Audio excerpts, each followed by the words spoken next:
কেমন আছো বন্ধুরা? আশা করি সবাই ভালো আছো। আবারও চলে এলাম মায়ের রান্নাঘরে নতুন একটা রান্না নিয়ে। তো আজকে আমি বানাবো ছোট ছোট চিংড়ি মাছ দিয়ে ফুলকপির পকোড়া। তো চলো দেখে নাও কী করে আমি বানাই। ছোট ছোট চিংড়ি মাছ নিয়ে নিয়েছি এরকম এক বাটির মতো। বেসন নিয়ে নিয়েছি, আদা রসুন গ্রেট করে নিয়েছি 1 চামচের মতন, 2টো কাঁচা লঙ্কা কুচিয়ে নিয়েছি, ছোট টমেটো কুচিয়ে নিয়েছি ছোট ছোট করে, একটা মাঝারি সাইজের পেঁয়াজ ছোট ছোট করে কুচি করে নিয়েছি, 2 কোয়া ফুলকপি আমি এরমভাবে গ্রেট করে নিয়েছি। মাছটা ধুয়ে পরিষ্কার করে নিয়েছি। এতে দিয়ে দেবো হলুদ গুঁড়ো, স্বাদ অনুযায়ী নুন দিয়ে ভালো করে মাখিয়ে নেব।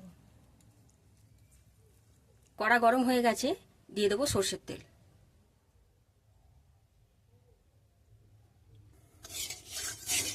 তেল গরম হয়ে গেছে, দিয়ে দেবো ছোট চিংড়ি মাছ। মাছগুলো লাল লাল করে ভেজে নেব। বন্ধুরা তোমরা দেখতেই পাচ্ছ লাল লাল করে মাছটা ভাজা হয়ে গেছে। এবারে নামিয়ে নেব। মাছটা আমরা একটা পাত্রে ঢেলে নিয়েছি। এবার একে একে সব উপকরণগুলো দিয়ে দেবো।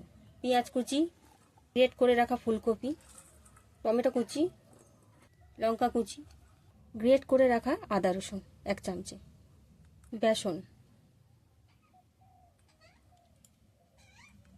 এবারে হালকা হাতে এটাকে একটু মাখিয়ে নেব।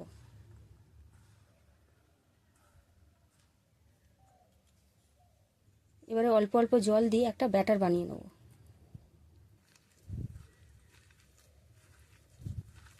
এরই সাথে দিয়ে দেবো সামান্য পরিমাণ হলুদ গুঁড়ো, স্বাদ অনুযায়ী নুন। আরও একবার ভালো করে মাখিয়ে নেব। তো ব্যাটারটা আমাদের রেডি হয়ে গেল। কড়া গরম হয়ে গেছে, দিয়ে দেবো সর্ষের তেল।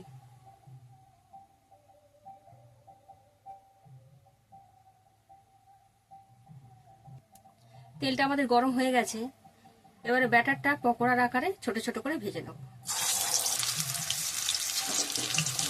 তো এইভাবে উল্টে পাল্টে ভেজে নেব। তো বন্ধুরা পকোড়াগুলো আমাদের হয়ে গেছে। এইভাবে সবগুলো বানিয়ে নেব। বন্ধুরা রেডি হয়ে গেল আমাদের ছোট চিংড়ি মাছ আর ফুলকপি দিয়ে পকোড়া। তো এইভাবে বাড়িতে বানিয়ে খেয়ে দেখো, আশা করছি ভালো লাগবে। তো ফিরে আসছি কোনো নতুন ভিডিও নিয়ে। সবাই সুস্থ থেকো, ভালো থেকো। নমস্কার।